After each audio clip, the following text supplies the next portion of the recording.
So, Michael, U.S. government engineers helping at the plant are warning that the plant faces new threats, one that could persist indefinitely, mounting stresses on the containment structures, the possibility of explosions due to the release of hydrogen and oxygen. What do you make of these new warnings the New York Times has reported? Well, Anderson, let's put it into a bit of context. We are so far outside the original design basis of this power plant. I think that it's prudent that some people step back and take a look at and ask all of the what if questions. It's important to note that they created a laundry list of these different things that are absolutely urgent and they need to be looked at and they need to be considered. But at the end of the day, and I've said this before, we simply cannot put ourselves in a situation where we stop injecting water. That is the only means of cooling the cores. But more importantly, what it does is it illustrates better than I could have ever articulated the absolute sense of urgency that TEPCO needs to take in terms of getting on the long-term method of core cooling, which is the residual heat removal system. It's something that we need to consider. It's something that people need to be standing back and asking the what-if questions. But quite honestly, other than that, there's really nothing more that can be done. Yeah, you talked about the heat removal system. What do you mean?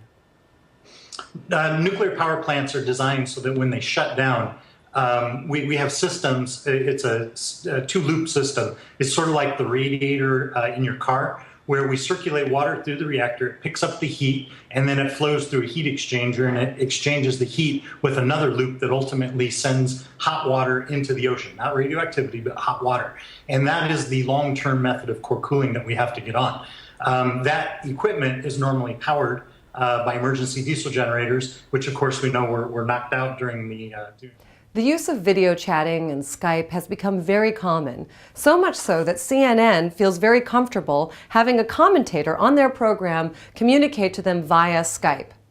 Now, one thing that I noticed that was very off-putting is I understand the impulse to look at the person you're speaking to on the little inner box that's on your screen. So in this case, Michael Friedlander probably is looking at an image of Anderson Cooper, and he's feeling like they're having a conversation because he's looking at Anderson Cooper.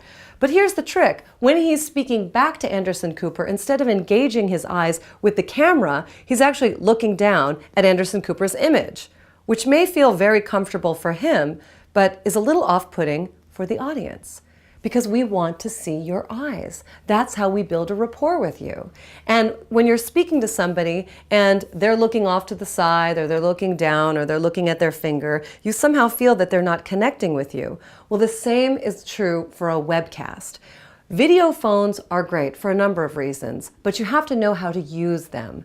So when you are setting up some kind of studio in your home office, maybe you want to produce webcasts on a regular basis, I want you to think about a few things. The first is to look at the camera. It doesn't matter that you're not looking at the image of the other person or how they're receiving you. You want to connect with their eyes. The best way to do it is to keep your focus on the actual video camera on your computer screen.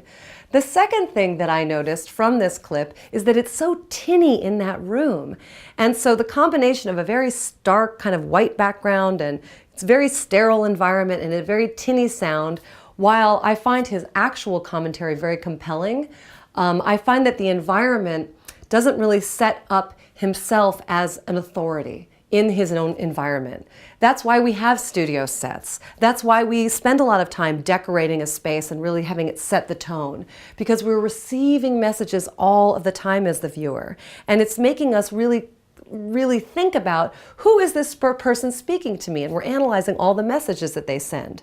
Eye contact, the sound, the environment. So when you are going to be using web video as a component in your business, you want to really take a time to shoot something and then with a critical eye look and see what messages are being sent, both in how you say something, not simply what you say.